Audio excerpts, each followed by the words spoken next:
This is wild. I have never seen anything like this.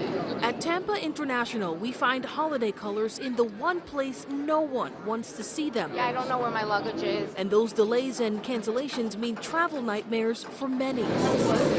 So we put marker to whiteboard to find out what travelers felt were the best and worst things about leaving town this time of year. Let's go. We had a holiday cruise for Christmas, and everything went smooth there. We met people like Carlos Davis, whose family is stuck in Florida after their flight back home to Arizona was canceled. So now we have an extended week of being here in Tampa, Florida. He says they'll be staying with a family friend who's been asking them to visit. And here we are. We called her up. I said, Kate, can we? This is what you asked for.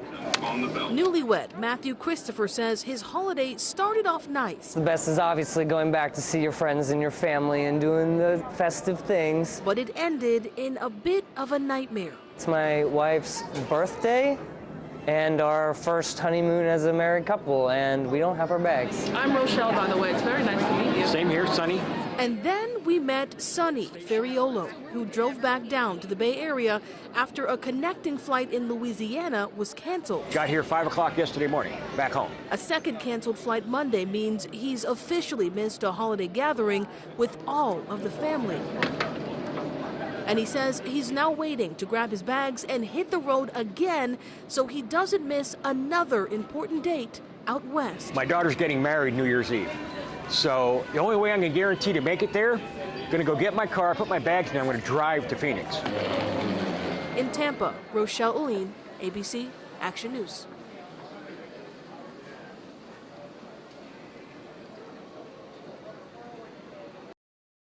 We were able, when we canceled again yesterday, to get a hotel. So what we've seen a lot of families who are sleeping on the floor, and it just breaks my heart. If my boss is watching this, yes, it's true. I didn't just blow off the day. I'm actually standing in the airport doing nothing.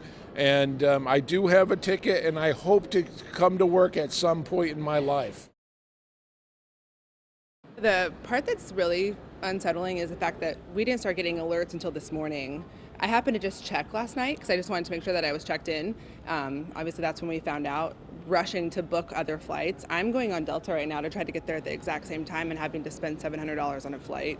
When I was using points, going to see my family is very important. What are you going to do? You're going to book the next ticket out. Phone calls were busy. You couldn't get a hold of anybody. It's awful.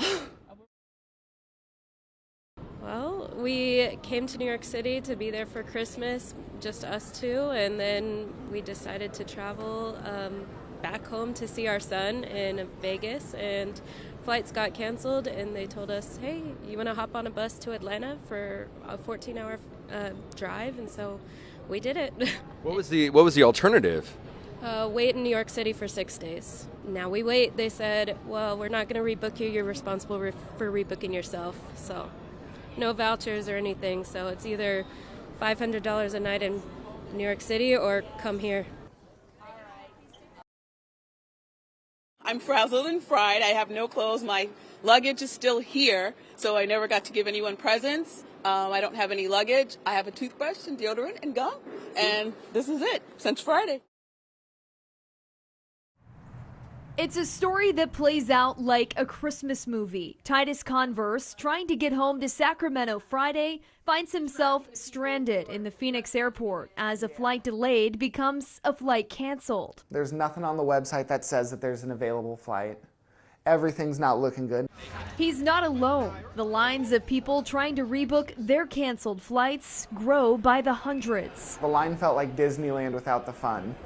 But a chance encounter in that not-so-merry line is where Titus's Christmas adventure home would begin. I was like, it feels like we're in a movie. Striking up conversation with two strangers who just so happen to also be Sacramento-bound, a new plan is presented. I was like, what if we just drove? So the two girls, Becky and Tori, take a chance on Titus. They ditch the airport and all load up in a rental car together, ready for a 12-hour drive home. It's such a silly silly life that we're living. It was like, I cannot believe that this is actually happening. They took turns driving straight through the night, getting to know each other along the way. In today's day and age, you don't see strangers helping other strangers too much. The generosity meant they all made it home the afternoon of Christmas Eve.